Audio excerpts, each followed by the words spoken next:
everybody, it's Miss Monica.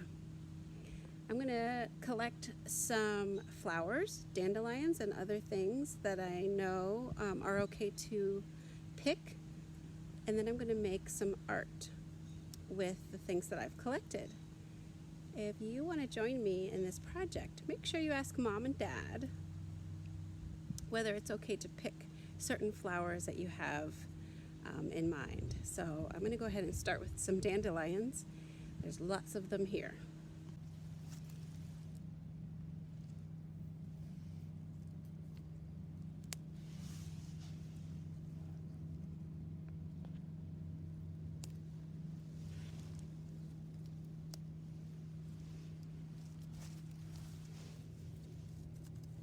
There's some myrtle.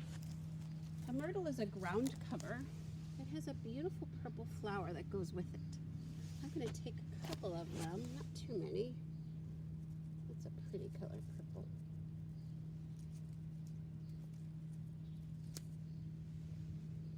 I'll add it to my pile.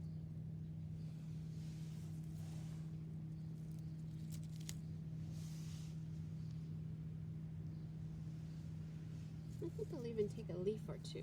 We have this beautiful weeping cherry at our house. So I think I'll take a couple of the flowers from this tree for our project.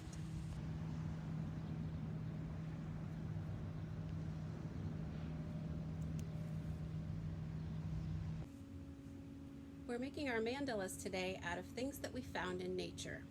That's the most fun type of mandalas that I enjoy doing. I have seen mandalas made out of silk flowers and other household items like gems, stickers, and different things like that. That can be fun too.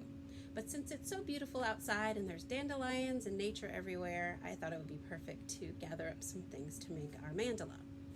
A mandala is a word that means circle, and in art, our circle has patterns that radiate out from the center. So that's what we're going to be making today with the things that we've collected. So when you're making your mandala, you want to decide from the things you've collected which item is going to be your center point. I have a pretty rock here that I found. I'm going to put that right in the center. And remember, with mandalas, you want it to be a circle, and we're going to create a pattern.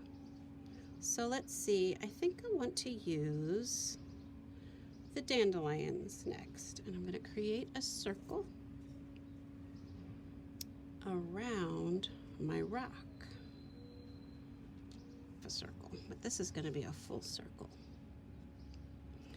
Now I only have two big ones left, so I think I'll put them right here on the sides, and then you'll want to adjust your circle. See how everything's going the same way? Except for these two big ones, they're going to face the rock. There, a circle. The next thing I'm going to do is add some sticks. Put one here, here, here, and here. I only have 4 sticks that I collected. And then I think I'll use my little flowers, purple. Maybe I'll make a pattern. Pink, purple. What comes next? Purple, pink, purple. If you said pink, you're right. Pink. I'll have the stem going out. It's going to radiate out, kind of like the sun.